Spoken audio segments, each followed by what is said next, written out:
Hi, this is Janet Granger with another executive interview. And today I'm talking to Amanda. I didn't even ask you. Natividad, is that who you? How many people butcher your last name? About her amazing, amazing job and career working at SparkToro. So if you haven't heard about Amanda, I encourage you to look her up, follow, listen to everything she says.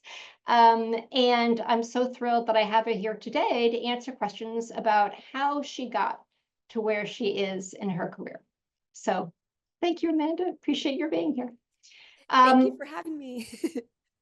So tell me about when you first learned like what marketing is. Were you even interested? Like when did marketing sort of hit you as a thing?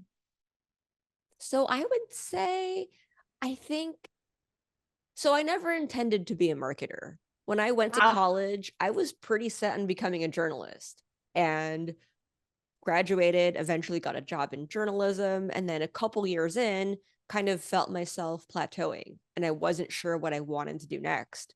And at the time, I decided, oh, you know what? I think I want to be a food writer. So I ended up going to culinary school and starting a food blog and just taking that more seriously. And then once I graduated culinary school and started to look for that food writing kind of job, I realized how few of these jobs there were. And also starting to see, oh, there are people. Well, I think maybe my entryway was blogging, right? Because then yeah, I saw, oh, people sure. are blogging and that's how they're making money or getting Yeah, recognition in the food space. But yeah. then I also pretty quickly was like, I don't think I want to just work for myself and just run a blog alone and work in this kind of vacuum. So pretty easily I realized, oh, I can do social media. I've done that before. Like I in my previous journalism job, I ran the social media accounts. And of course, this was a long time ago. So this was a time in which all the social media platforms were truly just Facebook and Twitter. Like that was it. Even LinkedIn was around, but brands weren't really using LinkedIn, or at least not for these purposes, for consumer purposes, of course. So I ended up cold emailing a bunch of well funded food companies and saying, hey, I don't have marketing experience, but I have a career in journalism. I can write. I know how to manage a social media account.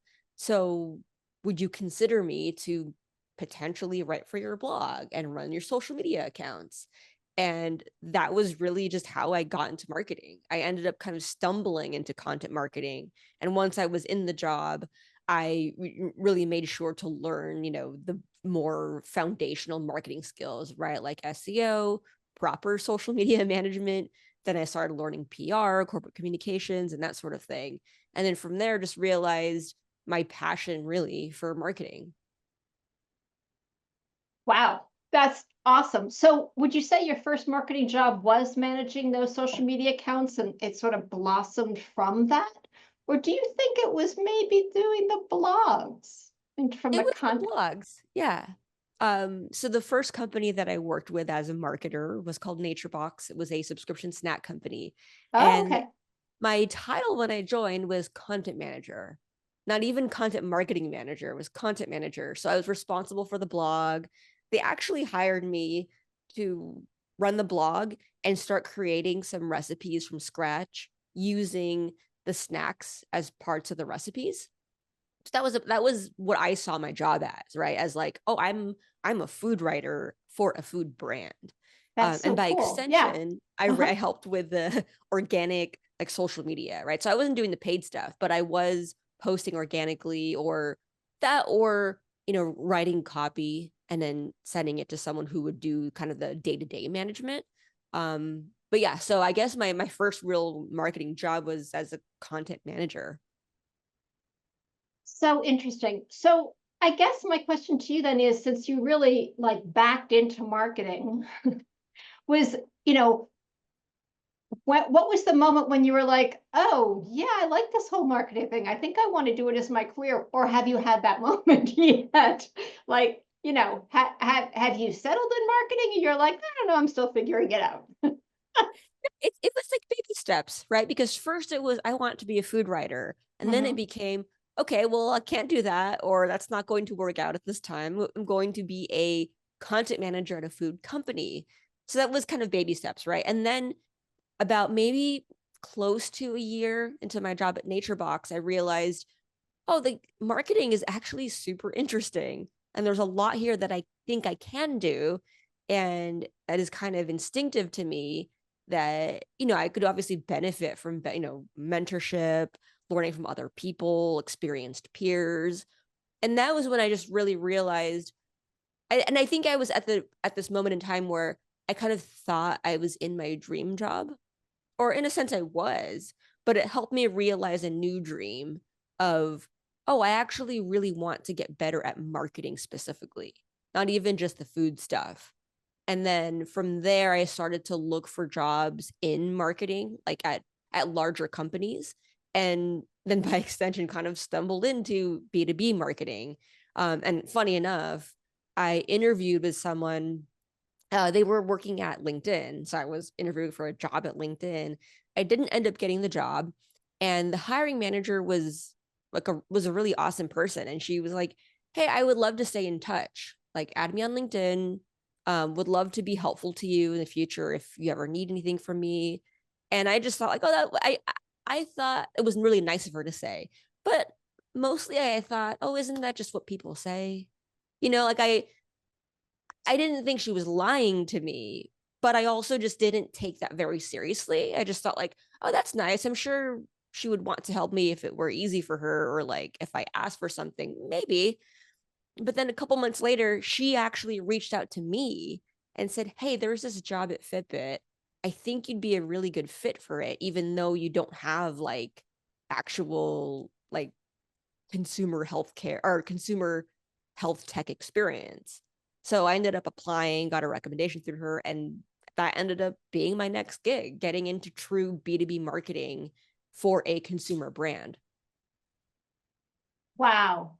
Awesome, awesome story. And what I love, one of the things I love most about it, everyone's gonna have their own aha moment from that. But I love how you sort of got to a job or a level and looked around and went, huh, now what? Like, what looks interesting from here? This is great. Love this. Gonna wallow in the mud here for a while and see, what else comes up. And when I say wallow in the mud, I mean in a good way. Yeah, yeah. No, I was in the trenches, right? I Yeah, was you're doing the like, hey, work. I'm Yeah. here. What's next? Oh, that looks good. I love the going with what you were curious about. And I always encourage people to say, to look at oh, what makes them curious and what engages them, because that's what's going to keep you going, right? In terms of sometimes it's work and it's not a lot of fun, but if you keep going towards what makes you curious, it will always have some element of fun. I love that. I really love that advice. And that reminds me of some, I feel like, complimentary advice I got from a friend years ago during a low point in my career. And he said to me, be open to being surprised. And that opened up a lot of potential opportunities for me, because it helped me better think through, okay, don't just think I have to be in B2B marketing specifically for tech and I have to stay in this lane only. Like he really helped me think through like, no, like, be really open-minded to what all the possibilities are, be open to being surprised, and even just like getting that kind of permission in a sense, right? To feel that element of like delight, right? To feel that like, oh, that opportunity, that job or that company, that's really interesting. And just being very receptive to it. I think the big part of it, like you said, is being curious, but if absent direct curiosity, right? If you're not exactly sure what you're curious about, at least the baby step to that could be, well, be open-minded, like truly Yes. be open to being surprised and then get curious about it. So I Yeah. appreciate that you said that. Well, and I love that being open, because so many times an opportunity or something will come along, people go, oh, I don't do that, or I don't know anything about that. Especially women. I don't know anything about that. You know what? Totally. Lots of people don't know anything about that. It's okay. Explore. And so not editing yourself before you even know the creative possibility. I love that friend's advice of be open to being surprised. I mean, that's life advice, let alone career advice. All right, so I'm going to ask you about that. You said that you were at a low point in your career. So I always ask this if our marketing executives will share a rocky moment, something that did not go well. Examples, lost your job or lost your funding, or, can you just share for a moment what it was, or if you don't want to go into the details, sort of what you did next? Yeah. So the low point, it was that, so this was several years ago. I had my first kid. I had gone on parental leave, kind of enjoyed that parental leave, came back to work. I had the opportunity to come back slowly, right? I was able to kind of stagger my leave to come back full-time and then part-time and then full-time. Mm-hmm. And a month after getting back to work, I got laid off from my job. And that threw me into like the terrible state of just like it was the kind of thing that just created this existential crisis in me where I was like, I don't know who I am right now. Like how could this happen to me? And I'm almost kind of embarrassed to admit like how badly that affected me, because like for weeks, maybe months, I would have nightmares about this job. Like that I would wake up with that feeling, or I'd have some kind of nightmare about like, oh, the campaign didn't go out, or you forgot to send the copy to this person, because I was so shaken about getting laid off. And it was the kind of thing where it is what it is, right? I mean, it was the kind of layoff where like the company had to get smaller, right? People lost headcount. It became like, well, I saw it. Okay, I guess I can only give my perspective, right? I saw it as like, well, I just operationalized this team to work without me, and they needed to put someone on the chopping block. So they chose the person who the team learned to work without them, you know, and it was what it was. And that was when, I really like rallied my network, right? I told everyone in my network, like, hey, I'm looking for a new opportunity. This is what I'm looking for. Um, there were fortunately a lot of people who were willing to help me, including that friend who was like, hey, I know you. Even though we hadn't worked together in a long time, as a former coworker who became a good friend, he was like, look, I know we haven't worked together in a long time, but I know you, and I'm going to say to you, be open to being surprised. And like I said, that opened up a lot of potential opportunities for me. Um, it gave me it gave me that sense of support that I really needed to hear, and that was one of the things that I heard that helped me to kind of get out of my funk and just keep going. Well, bless your friend. I'm so glad that you heard it, you received it, and it helped. Um, it's good to have friends like that, right? Who can help us when we need it. And it was also great that you were able to share how vulnerable you were and how much you needed help, so that you were open to receiving all of it. Yeah. All right. So this has been amazing. And I appreciate your sharing. Um, uh, and that happens to a lot of people, unfortunately. Yeah. So if you had one piece of advice for someone who is thinking about marketing or early on in their career right now, what would it be? So my advice will be, Okay, so this advice is informed by seeing a lot of just general social media chatter about career opportunities. And so this is my sort of controversial or unpopular opinion. So the common advice I see is like, don't work for free. Don't do these projects for free. Don't do that test in the job interview process. Like, don't work for free.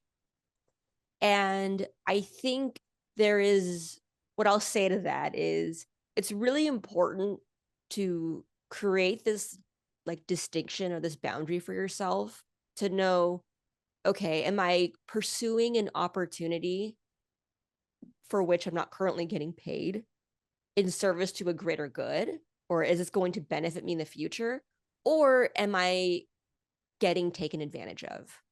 Right. I think it's really important to see the difference between those things to figure out those sort of warning signs of when you could be getting taken advantage of, and then being smart about it. Because I do think there are opportunities when it makes sense, or it's sort of the name of the game where, okay, I'm not going to get paid for this thing, but maybe I can use it for something else. Maybe then it becomes like, okay, I'm not going to get paid for this assignment, but I'm going to repurpose it and add it to my portfolio, right? Or I'm going to repurpose it and turn it to an ebook and like use it in my personal brand, right? Like, I think there's a way to shift your mindset across some of these things, and also just figuring out for yourself, like, okay, here, or even just figuring out, here are some warning signs, right? Like, maybe if the assignment they're making you do is like, hey, create this complete strategy and write all this copy and design a landing page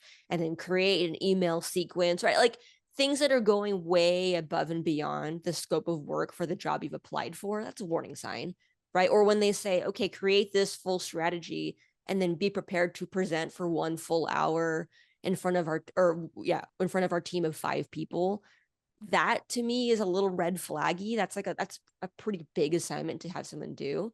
And I'm saying this from experience, right? Because there were 2 times that I applied for companies, like big tech companies, where that was the assignment, where it was like, create this full on strategy for us, then present it to our senior leadership team of 3 to 5 people, and then they've ghosted me. It's happened twice. And what I'll say is, I have interviewed at a lot of different big tech companies where I know that isn't necessarily the norm. That is the norm at some kind of like hyper growth startup that has raised close to like hundreds of billions of dollars, who have a ton of money. They're growing fast. They don't really care about you as an individual. Because when I've interviewed at like, well, I'll even just say, like, if I've interviewed at like Google, right, which I have, like, they didn't ask me to do that kind of assignment, right? Like, they had a more buttoned up, more professional process of like, yeah, there are multiple rounds, but nothing that kicked over to me like 8 hours of work to do alone, right? So I think there are just ways to think about this stuff. I know it's super like detailed and wonky, but like, my point is, like, there are ways to kind of figure out for yourself, okay, this could be a great opportunity, or this seems like a red flag, right? If someone's asking you to present your portfolio in front of our team, like, yeah, you should do that, right? Like just think about these things and understand, like, these could be really important, impactful opportunities for you. Yeah, I think you bring up a really good point, which is, having sat on the other side of the desk and you're looking for people to hire. There are people who talk good talk, but they have no idea what they're doing. And what you're basically looking at is, you are having to jump through some hoops because there are bad players out there. Mhm. But if someone asks you to do something just to show that you know how to do it and that you know how to do it well, that's very different than doing their job for them, right? Mhm. And that, I don't love these assignments, but I think that they exist, some of them, to basically cut out those who are talking and those who are actually doing.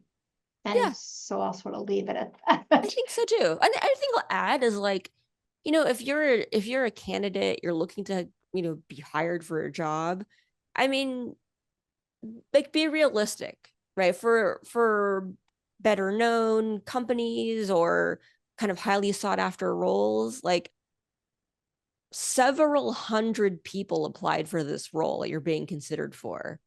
And if you're being asked to do an assignment that'll take you 1 or 2 hours, it's a little bit of like, this is like one of those like harsh truth things. It's, if there are 500 other people who are generally around the same qualifications as you who also applied for this role, do you really think you're above doing an extra hour or two of work to better qualify yourself for this role or to make the case for yourself? Like, it's a little bit like, yeah, I understand that it sucks to have to do extra work or things that you didn't prepare to do in the first place. But are you in a position to say, I don't want to do that, when there are hundreds of other people who are also qualified, who are also probably pretty good at this kind of thing? Like, are you in a position to be like, no, I'm too good for that? And really be honest with yourself, because I I personally believe, even now, like later in my career, if I'm applying for something that's competitive or doing something that's competitive, I don't believe that I'm above anything, because there's a little bit of like, well, if I don't want to do the competition, or if I don't want to compete, then I'm not going to play the game. Right? Like, there's like, do you think you're too good for it? And are you? Be real. Yeah. All right. Well, I think that's a fabulous note to end on in terms of helping people. No one else has ever said that. And so I love this as a piece of advice to share, because it is something to think about. As you said, what are the red flags, and to know what those red flags look like. And are you going to be in the game, unfortunately, or not? So any other final thoughts when it comes to helping those earlier in their careers? I'll just reiterate, be open to being surprised. Ah, yes, yes, that'll be our tagline. All right. Well, thank you, Amanda, so much. For those of you who don't know who Amanda is, she was the first person to coin the phrase zero-click content. So if you don't know, go look it up. And I encourage you to watch other executive interviews here on the site. Thank you so much, Amanda. I appreciate your time. Yeah, thank you, Janet. Thank you for having me.